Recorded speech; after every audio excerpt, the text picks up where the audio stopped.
Provérbios capítulo 3, versículo 5 em diante até o versículo 10. Todos conseguiram encontrar, irmãos? Diz assim: confie no Senhor de todo o seu coração e não se apoie em seu próprio entendimento. Reconheça o Senhor em todos os seus caminhos e Ele endireitará as suas veredas. Vamos repetir juntos? E Ele endireitará as suas veredas. Não seja sábio aos seus próprios olhos. Tema o Senhor e evite o mal. Isso lhe dará saúde ao corpo e vigor aos ossos.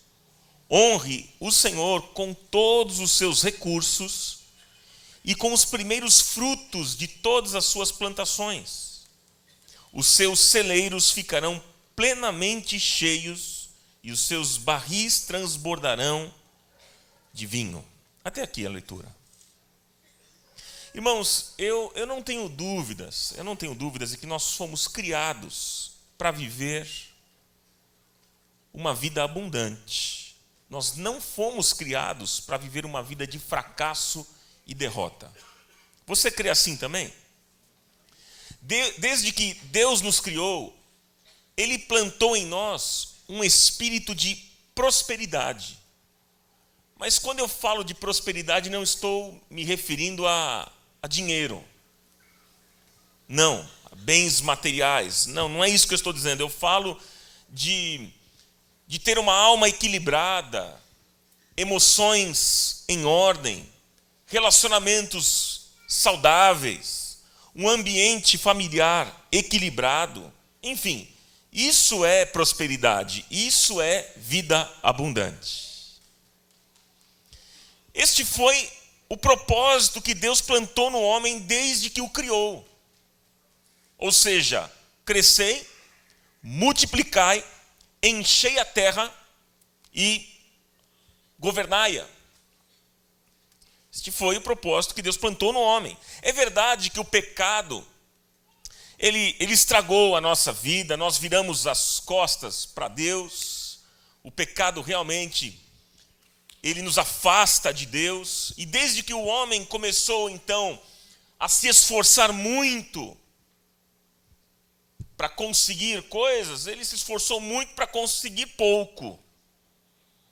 Mas aqueles que hoje tiveram uma verdadeira experiência com Deus, aqueles que nasceram de novo em Cristo Jesus, não estão mais debaixo deste jugo do pecado, e o pecado já não tem mais domínio sobre a nossa vida. Nós fomos desconectados desta vida sofrida, e agora então fomos conectados à cruz de Cristo, irmãos, de onde vem toda a bênção, para que nós tenhamos a experiência de viver o que Jesus projetou a nosso respeito, quando Ele mesmo disse: eu vim para que vocês tenham vida e a tenham plenamente e a tenham em abundância. Diga aleluia. Então saiba que, irmãos, este é o plano de Deus para cada um de nós. Então, eu também não tenho dúvidas de que Deus quer que você trabalhe e ganhe bem. Deus quer que você invista sim na sua família e tenha uma família abençoada. Deus quer que você também invista no seu ministério e este ministério, ele cresça, ele floresça, se multiplique. Porque Deus é bom, meus irmãos, e Ele deseja fazer o bem. A Bíblia diz que os pensamentos de Deus a nosso respeito são pensamentos bons, são pensamentos de paz, para nos dar um futuro bom. Esse é o plano de Deus. Ele tem pensamentos de paz, planos bons a nosso respeito. Mas nós precisamos também admitir que existem algumas áreas da nossa vida que nós não estamos bem. Nós estamos andando em círculo e nós não estamos conseguindo avançar. Nós não estamos conseguindo sair do lugar. E é verdade que muitas vezes nós oramos, nós nos esforçamos, mas parece que as coisas não vão para frente. Parece que as coisas não fluem. Então, diante desta realidade, nós podemos ter duas reações. Podemos nos acomodar, a acomodação, ou fazer um autoexame. Podemos nos acomodar e pensar o seguinte: a vida é assim mesmo, todo mundo é assim mesmo, o mundo é assim, as coisas são assim e vai ficar assim. Ou então a gente pode fazer uma autoavaliação e ver, irmãos, o que é que está faltando realmente na nossa vida para que as promessas de Deus se cumpram. E aí então permitir que Deus trabalhe na nossa vida e no nosso coração. E é isso que Deus quer fazer. Amém? Agora, o texto que nós lemos aqui tem um ponto central. Há uma afirmação aqui de Deus que dá sentido a todas as outras afirmações. E eu fiz questão de repetir com você na leitura, né? Eu fiz questão de repetir pelo menos o trecho que é o ponto central, que é o versículo 6, a parte B. E ele endireitará suas veredas, ou caminhos. Ele endireitará os teus caminhos. Este aqui é o ponto central.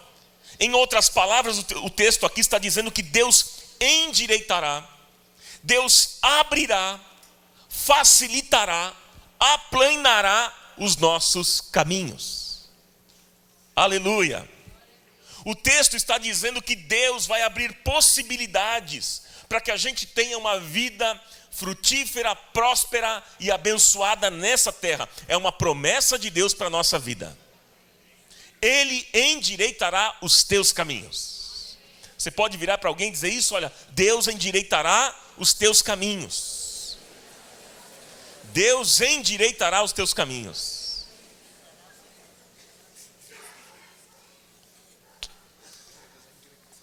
Agora, veja bem, essa é uma promessa de Deus, sim ou não? Mas toda promessa nas Escrituras tem uma condicional. Ou seja, Ele endireitará os nossos caminhos se nós fizermos aquilo que está sendo falado em torno dessa declaração. E aí que está o grande desafio para nós. São princípios maravilhosos, são princípios poderosos que, sendo colocados em prática, podem transformar a nossa vida. Amém? Que o Senhor nos capacite realmente, meus irmãos, a nós praticarmos esses princípios. Que o Senhor nos dê um coração para isso, para a gente praticar estas verdades e então desfrutarmos de uma vida próspera e abençoada. Amém? Então eu quero destacar com vocês aqui alguns princípios da leitura que nós fizemos, princípios para recebermos o favor de Deus na nossa vida. Quais são esses princípios? O primeiro princípio: coloque toda a sua confiança no Senhor. Vamos repetir juntos, irmãos? Coloque toda a sua confiança no Senhor. O que é que diz lá o versículo 5, na parte A? Confie no Senhor de todo o seu coração. Confie no Senhor de todo o seu coração. O que é que significa isso? É colocar a fé e confiança em Deus. É colocar a fé e confiança na pessoa certa. Fé, irmãos, fé é confiança. E por que nós devemos confiar em Deus? Por quê? Porque nós o conhecemos. E à medida que você vai conhecendo mais a Deus, e mais, você vai percebendo que Deus tem um caráter extremamente confiável e que Ele cumpre com aquilo que Ele diz. Eu acho que todos aqui poderiam dizer nessa noite que, Ronaldo, isso que você está dizendo é algo muito simples. Porque eu confio em Deus. Quer ver só, vou fazer a pergunta: quantos aqui podem dizer que confiam em Deus? Então você pode pensar que o que eu estou dizendo, isso é simples. Isso é uma verdade muito simples. Mas a questão é a seguinte, queridos: é que por vezes nós somos surpreendidos pela vida e nos acontecem coisas inesperadas. É verdade ou não? E é justamente aí que a nossa fé, ela é provada, ela é exposta. E aí então, diante das circunstâncias, a gente começa a descobrir que a nossa confiança em Deus não era tão firme assim. Não era tão verdadeira, não era tão estável. Tem um episódio nas Escrituras, lá em João, no capítulo 11. A Bíblia fala da história de Lázaro, que estava gravemente doente, e ele tinha duas irmãs, a Marta e a Maria. E elas enviaram um recado a Jesus, até mesmo demonstrando confiança. E o texto diz que elas disseram assim: Lázaro, o recado que elas mandaram, Lázaro, seu amigo, a quem tu amas, está doente, vem ter conosco.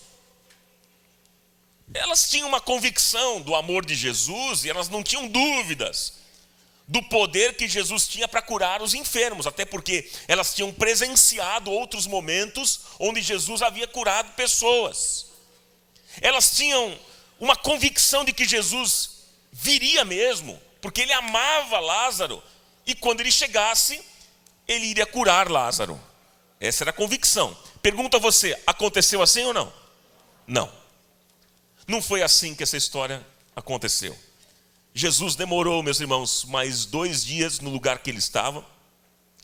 E a Bíblia diz que quando ele chegou em Betânia, Lázaro já estava morto e enterrado há 4 dias. Quantos dias, irmãos? 4 dias. E aí, quando Jesus chegou, Marta então o questionou: Senhor, se estiveras aqui, Lázaro não teria morrido.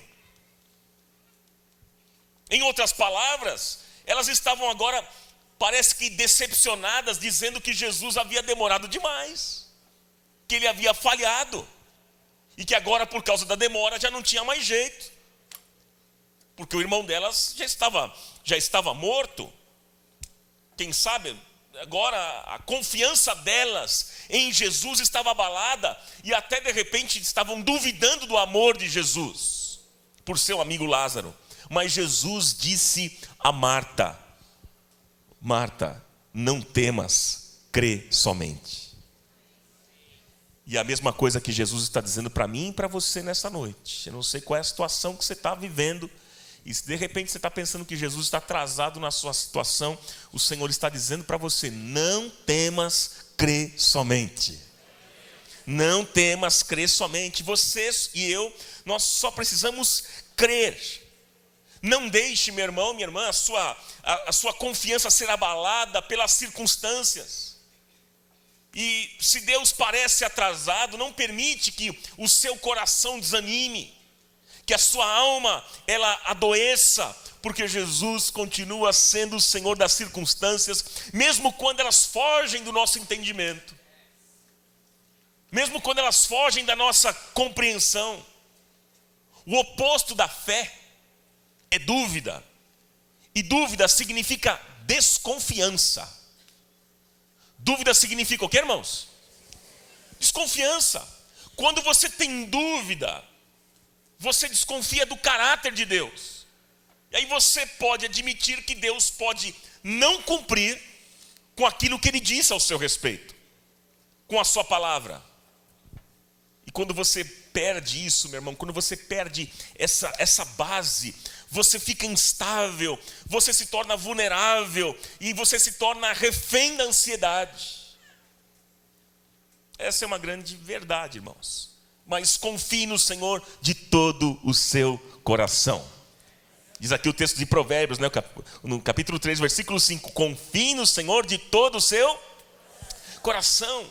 Entenda que Deus tem os seus caminhos, os seus propósitos, o seu modo de agir, o tempo certo de agir. Deus está acima de tudo, de todas as coisas. Ele tem o controle de todas as coisas. Ele é o arquiteto, Ele é o construtor deste universo.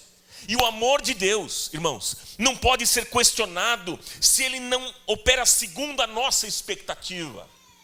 Não. Por isso que Deus está falando para você aqui nesta noite. Ouça aquilo que o Senhor está dizendo para você. Deus está dizendo: não temas, crê somente, aprenda a confiar em mim, ainda que você não compreenda. Aprenda a confiar em mim, ainda que você não entenda. Conheça o meu caráter e entenda que tudo aquilo que eu falo eu cumpro. Não duvide do meu amor por você, diz o Senhor. Deus ama você. Fé, meus irmãos, é confiança e certeza de quem Deus é. Isso é fé. E sabendo quem Ele é e do amor que Ele tem, queridos, nós podemos enfrentar qualquer situação, qualquer parada desta vida, os dramas da nossa vida, sem desfalecer. Sem desfalecer. Diz lá o escritor aos Hebreus, no capítulo 11, versículo 6. Vamos ler juntos na tela, irmãos? Vamos lá? Sem fé é impossível agradar a Deus, pois quem dele se aproxima precisa crer que Ele existe e que recompensa aqueles que o buscam.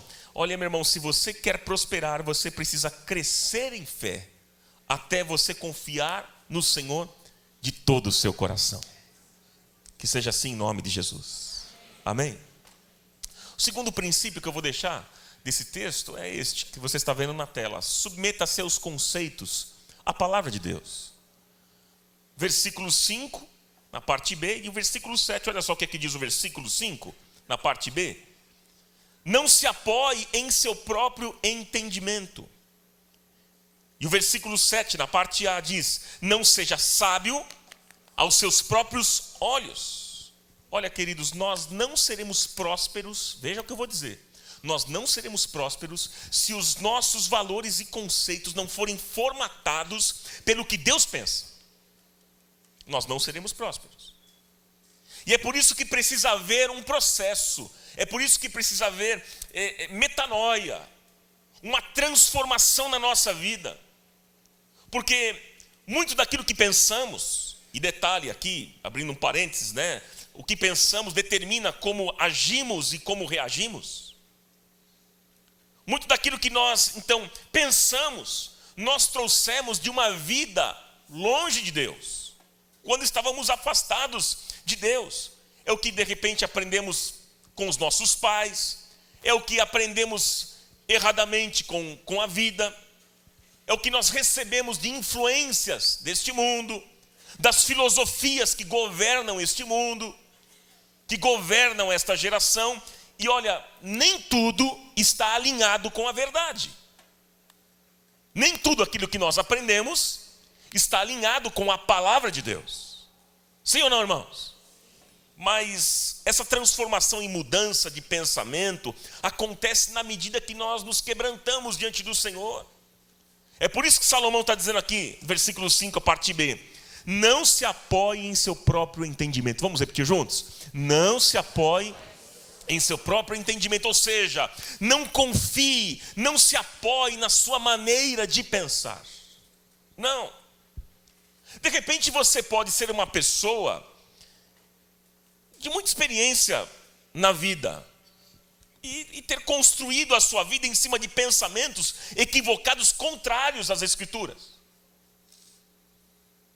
Pensamentos contrários ao Evangelho. Talvez você tenha até pensamentos religiosos que não tem nada a ver com a palavra de Deus. E você construiu a sua vida assim. É por isso que nesta noite, nós precisamos abrir mão da nossa velha maneira de pensar, meus irmãos. Mas se eu abro mão desta velha maneira de pensar, o que é que eu coloco no lugar? Se eu coloco para fora algo, essa velha maneira de pensar, o que é que eu vou colocar para ocupar esse espaço? Eu digo a você, a palavra de Deus. O que é que nós vamos colocar então?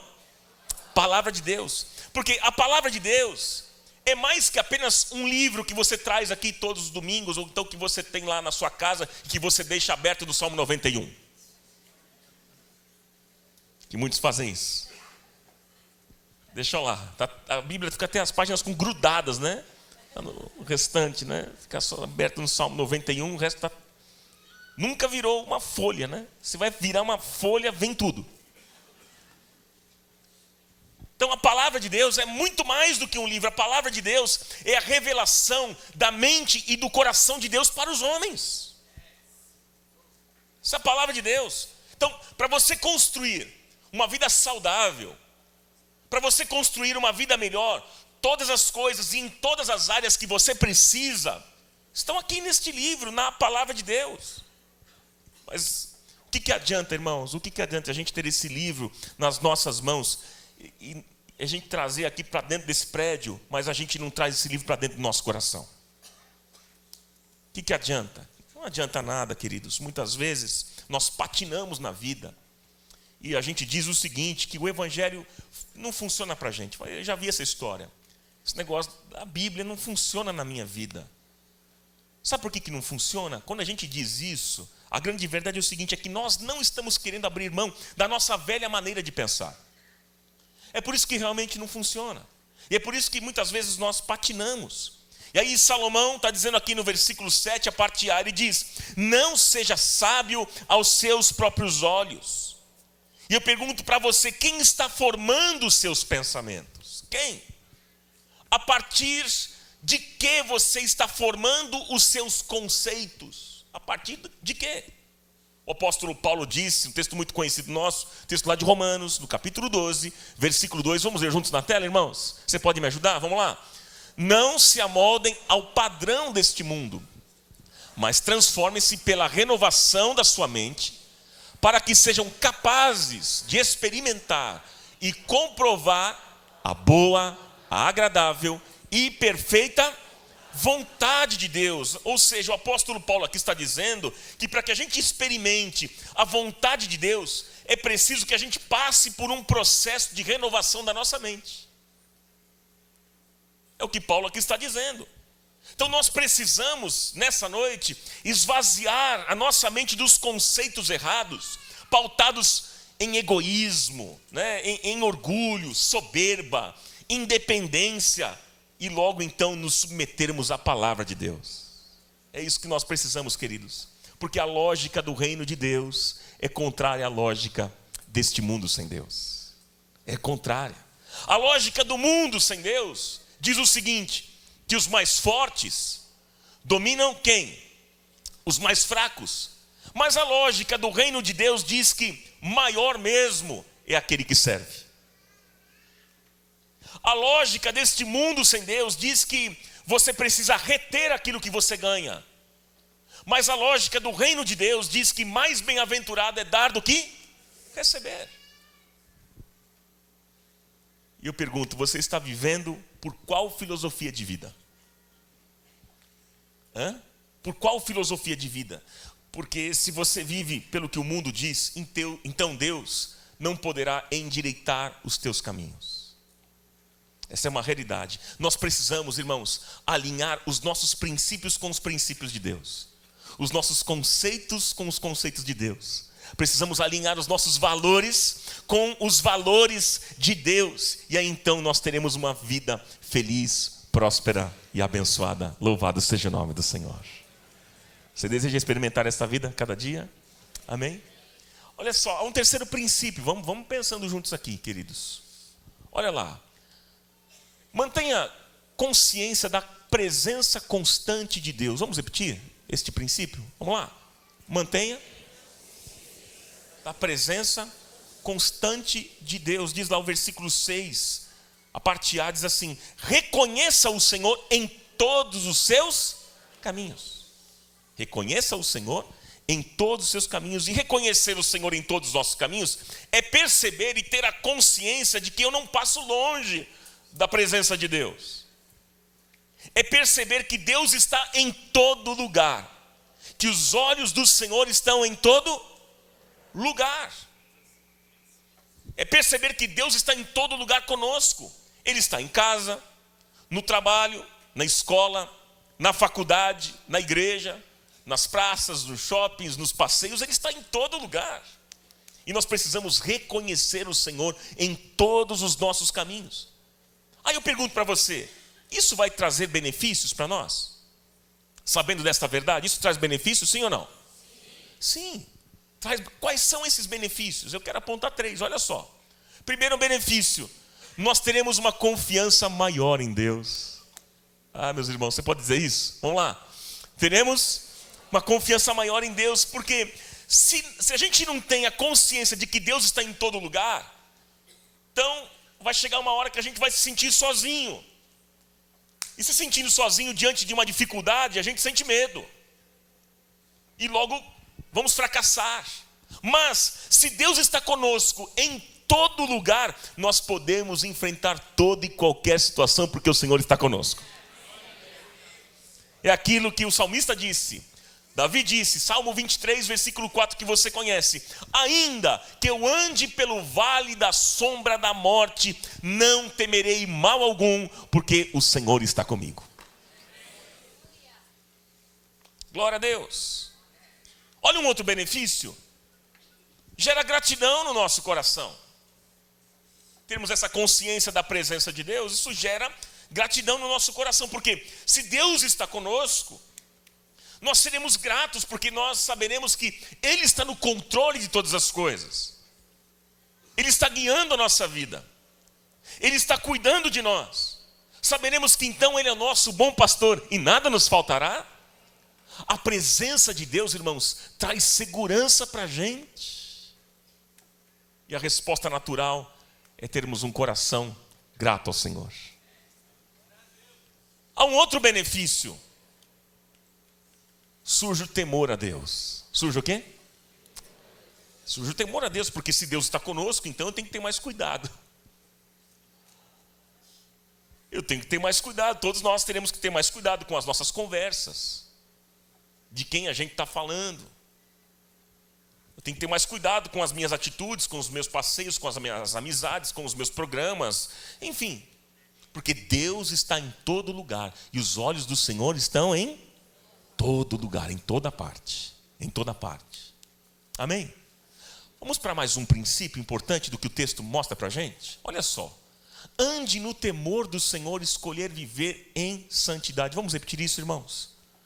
Ande no temor do Senhor, escolhendo viver em santidade. O que é que diz o versículo 7 na parte B?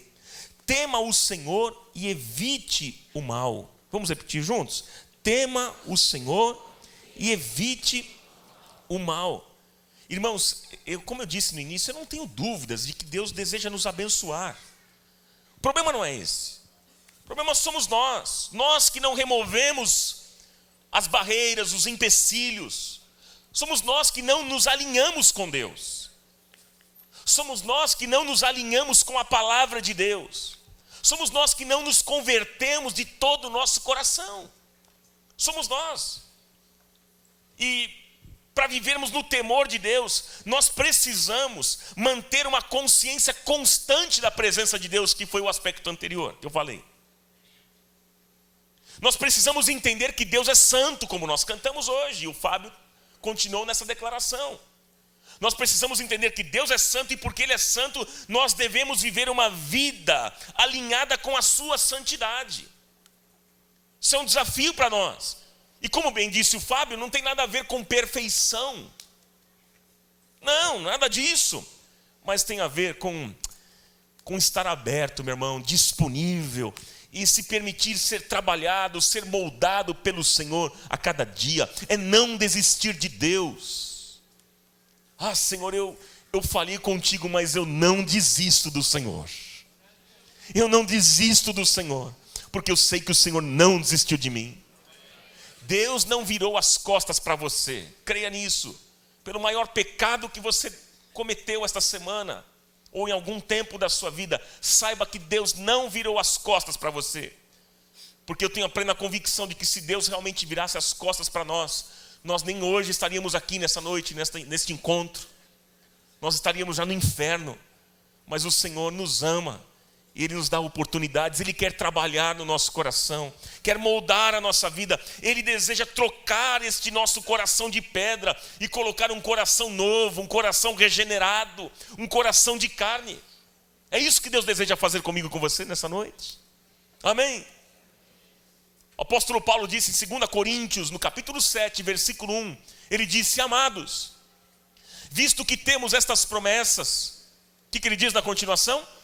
Purifiquemo-nos de tudo que contamina o corpo e o espírito, aperfeiçoando a santidade no temor de Deus.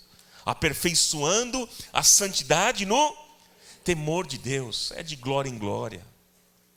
É de glória em glória, queridos. Olha, nós somos chamados não para termos uma vida esquisita. Não é isso. Nós não fomos chamados para ter uma vida esquisita. Nós somos chamados para ter uma vida diferente. É outra coisa. E quando nós andamos no temor de Deus, nós atraímos o favor de Deus sobre a nossa vida. Por isso nós precisamos nessa noite crer e permitir que esta boa obra que o Senhor está realizando na nossa vida, Ele aperfeiçoe até a vinda de Jesus Cristo. Amém? Aquele que em vós começou a boa obra, não tenha dúvida disso, Ele está aperfeiçoando, meu irmão. Ele vai aperfeiçoar até a volta de Cristo Jesus. Até a volta de Cristo Jesus.